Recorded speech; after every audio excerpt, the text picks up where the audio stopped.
Imagine being told you have 72 hours to steal 50 exotic cars, or your own brother dies inside a car crusher.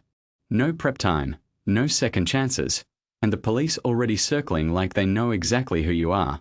What would you do if the one car you've never been able to steal, the one that's ruined every attempt you've ever made, ends up being the very last thing standing between you and saving your brother's life? Today we are breaking down Gone in 60 Seconds, the movie that turned car theft into one of the most stylish heists ever put on screen. Stick around, because the ending throws a curveball you might not expect. The story opens in Long Beach, California, where a young car thief named Kip Raines is in the middle of pulling off a job for a dangerous British crime boss named Raymond Calitri. Calitri runs an international auto theft operation, and Kip has been hired to deliver 50 specific high-end cars, supercars, luxury sedans, rare classics, each one already pre-sold to buyers waiting overseas. This particular night, Kip and his crew are after a brand new Porsche sitting in a dealership showroom, and the theft goes about as smoothly as smashing a brick through a glass door and driving straight out through the wall can go. But smooth doesn't last. The police trace the stolen cars back to the crew's warehouse, and while most of the gang manages to scatter before officers arrive, the operation is blown wide open. Detectives Castlebeck and Drykorff seize the warehouse, impound several of the stolen vehicles, and start building a case. For Calitri, this isn't just an inconvenience. It's a broken contract, and broken contracts in his line of work come with consequences. What kind of consequences are we talking about? Kip finds out firsthand.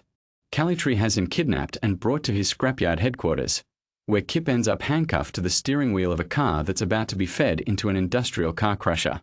Calitri's message is simple. The 50 cars were supposed to be delivered, and now somebody has to pay for the ones that weren't. How do you get out of a debt like that once you're already chained inside the machine that's about to crush you? You don't, not on your own. That's where Memphis Raines comes into the picture. Memphis is Kip's older brother, and years earlier, he was the best car thief Southern California had ever seen, a legend in an underground world where reputation means everything. But Memphis walked away from that life entirely, leaving behind everyone and everything connected to his old career, including the woman he loved, to start over clean. Now he spends his days running a quiet, run-down go-kart track, about as far removed from Grand Theft Auto as a former master thief can get. One of Calitri's associates, a man named Atlee Jackson who used to be part of Memphis's old crew, tracks him down to deliver the news. Kip is in serious trouble, and the only way to save him is for Memphis to finish the job his brother couldn't. Calitri offers Memphis a deal. He has 72 hours to steal all 50 cars on the original list and deliver them to a container ship by a specific deadline. If even one of them is missing, or if Memphis and Kip try anything clever like running, Calitri will kill Kip, kill Memphis, and kill their mother for good measure. What would you do in that position, knowing the brother you're being forced to save is the same brother who got you dragged back into a life you swore off years ago? Memphis doesn't hesitate. Family is family, mistakes and all. The math of the situation is almost absurd when you actually sit with it. 50 cars. 72 hours. Exotic, rare, heavily secured vehicles.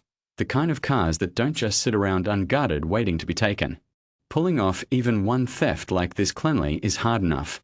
50 of them, without getting caught, without leaving evidence, without the entire Long Beach Police Department descending on you halfway through? That's not really a heist. That's closer to a small-scale military operation. So Memphis does what any retired professional would do when facing an impossible job.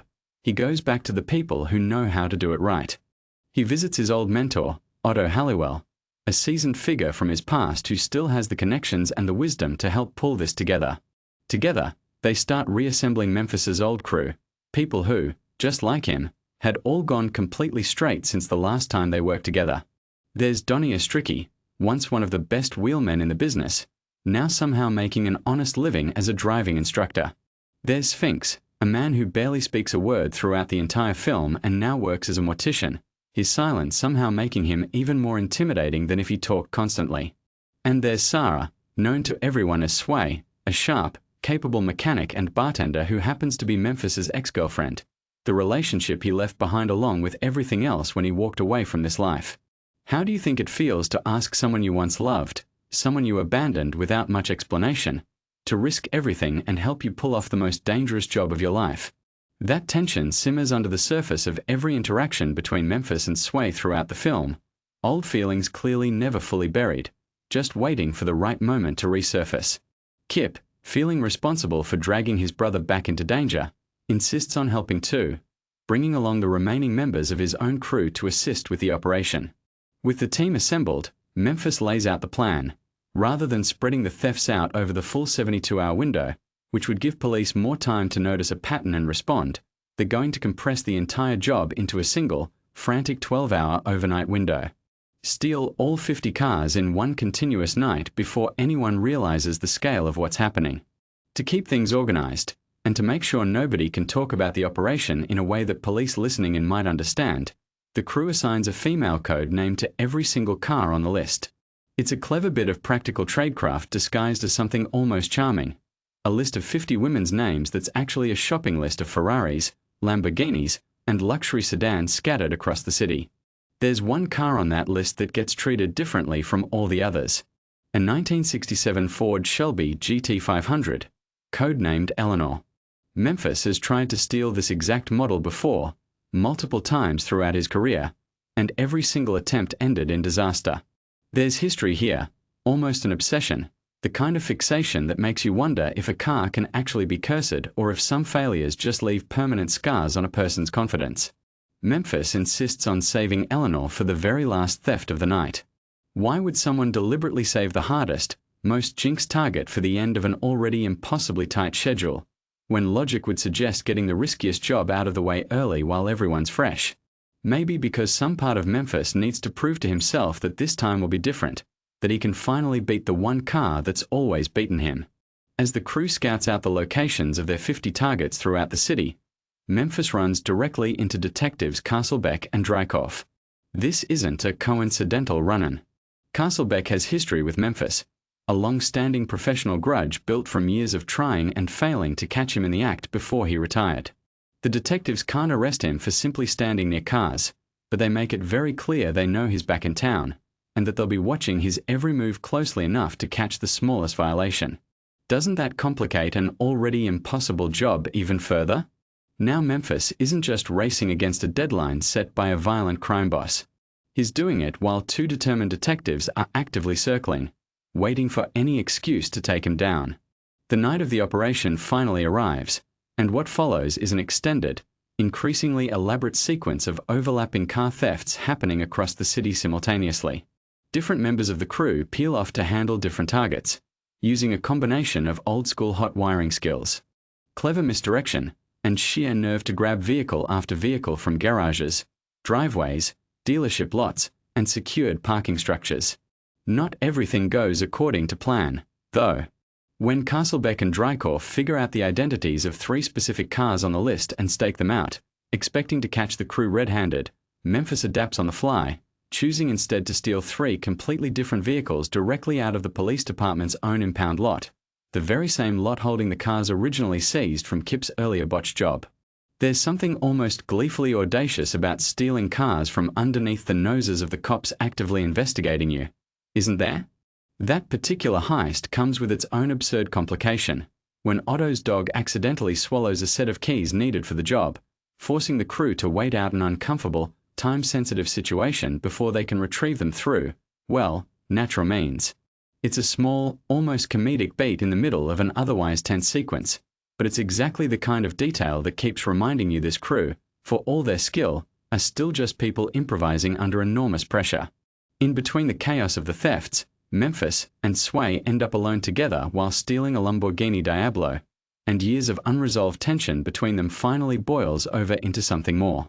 Rekindling an old romance in the front seat of a stolen supercar in the middle of a high-stakes heist is, admittedly, not the most practical timing, but it does give the film one of its more human moments amid all the engine revving and dashboard wiring. Meanwhile, Castlebeck isn't giving up on cracking this case just because his initial stakeout failed. Returning to the warehouse seized from Kip's earlier operation, he discovers broken pieces of a blacklight lamp scattered around. Curious, he comes back with a working blacklight of his own and uncovers something the crew never anticipated being found: the original list of all 50 target cars, written directly on the warehouse wall in ultraviolet-sensitive paint, completely invisible under normal light but glowing clearly under the right conditions. How do you stay one step ahead of a heist crew when you suddenly have their entire shopping list in your hands? Castlebeck realizes there are simply too many vehicles to track down and stake out individually with the time he has left. So instead, he focuses on the one car he knows means more to Memphis than any other, the Shelby GT500. Knowing Memphis's history with this exact model, and knowing how rare these cars actually are, Castlebeck reasons it out. There's only one 1967 Shelby registered anywhere near the area, parked at a specific location in Long Beach. All he has to do is wait there. As the night wears on and the list of stolen cars grows longer, tension starts creeping into other parts of the operation too. When the crew moves to steal a Cadillac Escalade, security at the location is alerted, triggering a chase that ends with Toby, the youngest member of Kip's crew, getting shot. It's a stark, sobering reminder buried inside an otherwise stylish, high-energy heist movie. This isn't some victimless game. Real danger, real consequences, real blood spilled over a list of stolen vehicles. With 49 cars successfully secured and only Eleanor left to go, Memphis finally approaches the location where the Shelby is parked, the exact spot Castlebeck has already staked out. The detective is waiting for him. The moment Memphis breaks into the car, Castlebeck and Drykorff move in, and what follows becomes the signature set piece of the entire film, an extended, increasingly intense car chase through the streets of Long Beach, weaving through traffic, cutting through industrial areas, eventually heading toward the docks with a swarm of police vehicles and even a helicopter joining the pursuit. How do you outrun a helicopter with eyes in the sky tracking your every move? Memphis pushes Eleanor to her absolute limit, using a nitrous boost system built into the car to blast past pursuing officers, at one point even driving directly along the Los Angeles River Channel to put distance between himself and the chasing helicopter. The chase escalates further when Memphis finds himself boxed in near the Vincent Thomas Bridge, blocked by an accident with seemingly nowhere left to go. What do you do when the road runs out and the police are closing in from every direction? Memphis does something almost suicidal in its audacity.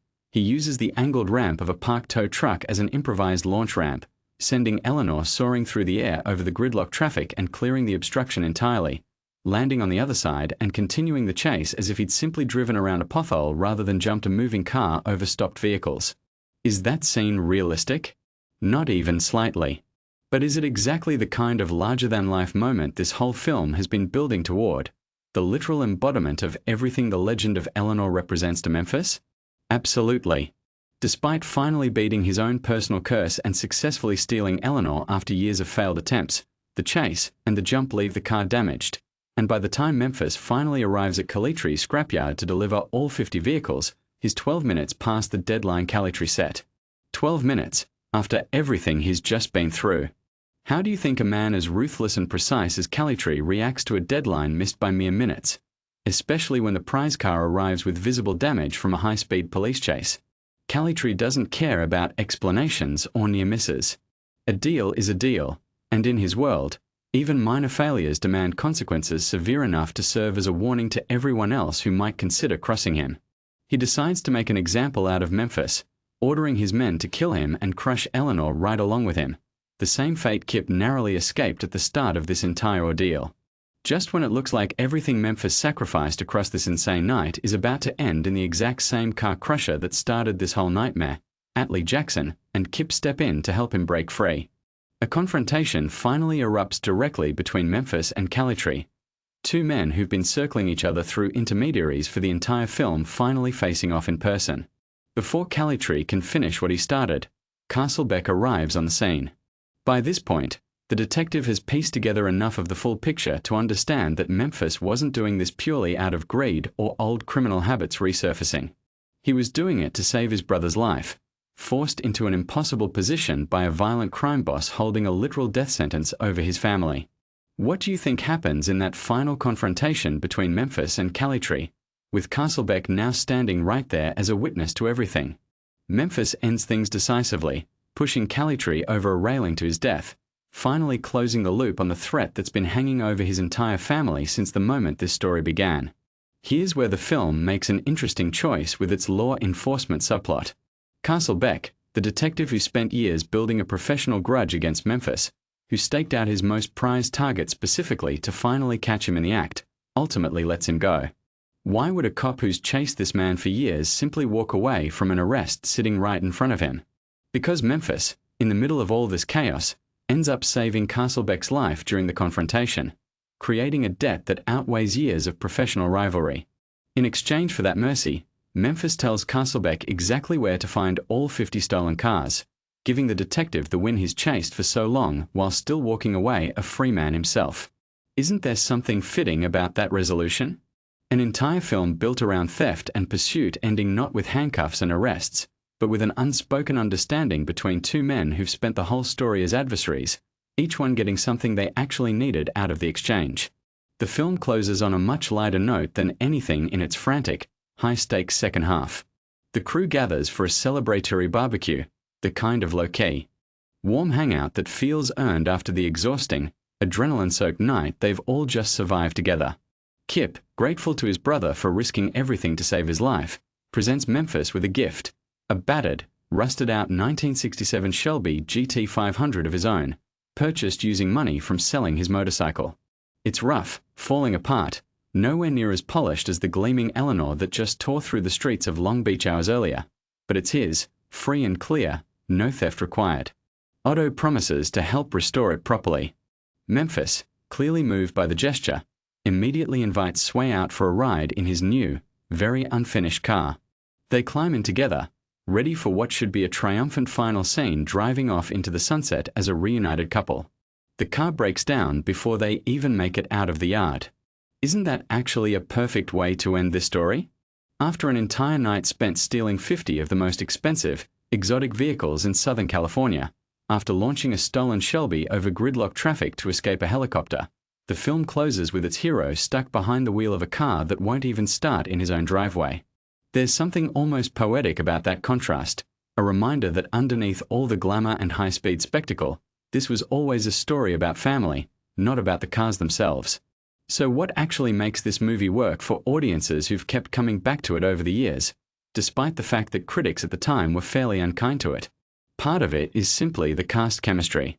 Watching seasoned actors clearly enjoying themselves in roles built around charm, banter, and loyalty rather than deep psychological complexity creates an energy that's hard to manufacture artificially.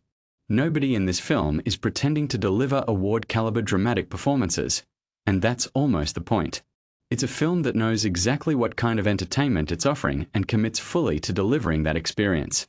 Then there's the question of Eleanor herself, and why a literal car somehow becomes one of the most memorable characters in the entire film. Why do you think audiences responded so strongly to a Ford Mustang that doesn't have a single line of dialogue? Maybe because the film treats her less like a vehicle and more like an actual character with her own history, her own mythology built up through years of failed attempts and almost superstitious dread. By the time Memphis finally gets behind her wheel for that climactic chase, you're not just watching a stolen car evade police. You're watching a man finally confront and conquer his own personal white whale. What about the relationship between Memphis and Kip, the entire emotional engine driving this whole plot forward? It's worth noting how the film frames their dynamic. Kip isn't punished narratively for the mistake that kicks off the entire crisis. Instead, the story uses his failure as the catalyst for reconciliation, forcing two brothers who've clearly drifted apart over the years back into close, dependent collaboration. By the end, instead of resentment lingering between them, you get a gift, a gesture of gratitude that closes the emotional arc almost as definitively as Calitri's death closes the criminal one. And what about Calitri himself as a villain? He's coldly professional throughout, more businessman than traditional movie gangster, treating an entire international car theft operation with the same detached precision someone might apply to running a logistics company. Does that make him less memorable than a flashier, more theatrical villain might have been? Possibly. But it also makes the stakes feel grounded in something colder and more believable. This isn't personal vendetta-driven evil. It's simply the brutal efficiency of organized crime, where missed deadlines and broken contracts carry life-or-death consequences regardless of the human cost.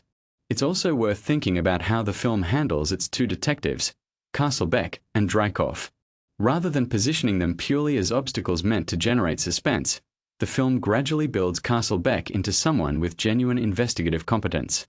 piecing together clues methodically rather than simply getting lucky or relying on inside information. His ultimate decision to let Memphis walk away isn't framed as incompetence or corruption. It's framed as a recognition that strict legal justice and actual moral justice don't always point in the same direction, especially when a debt of saved lives gets weighed against a list of stolen vehicles. There's a reason this film, despite a fairly rough critical reception at the time of its release, has held on to a devoted following in the decades since. It's not really about realism, intricate plotting, or particularly deep characterization. It's about pure momentum, stylish spectacle, and a surprising amount of genuine heart buried underneath layers of revving engines and squealing tires. Sometimes a story doesn't need to reinvent anything structurally to be entertaining. It just needs charismatic people doing audacious things for reasons that feel emotionally honest, even when the plot mechanics holding it together are admittedly a little thin. So here's something worth considering after everything you've just walked through. If Memphis hadn't insisted on saving Eleanor for last, if he'd simply tackled his personal curse early in the night when the crew was fresh and the stakes felt more manageable, would that final chase have carried anywhere near the same weight? Or is it specifically that decision, stacking the hardest, most emotionally loaded theft against the tightest possible deadline, that turns an already tense heist into the unforgettable climax this film is remembered for? And one more thing to think about. Castlebeck spent years building a case against Memphis, only to let him go the moment personal debt and moral nuance entered the equation. Do you think justice was actually served in that final exchange, or did the detective simply trade one form of accountability for another, choosing a quieter kind of resolution over the satisfaction of a clean arrest? Either way, it's that willingness to let the ending breathe a little messily, rather than wrapping everything up in a tidy bow of handcuffs and headlines, that gives this otherwise straightforward heist movie just enough texture to stick with people long after the engines finally go quiet. If you enjoyed this breakdown, hit like and subscribe, because there are plenty more high-octane classics ahead just waiting to be unpacked scene by scene.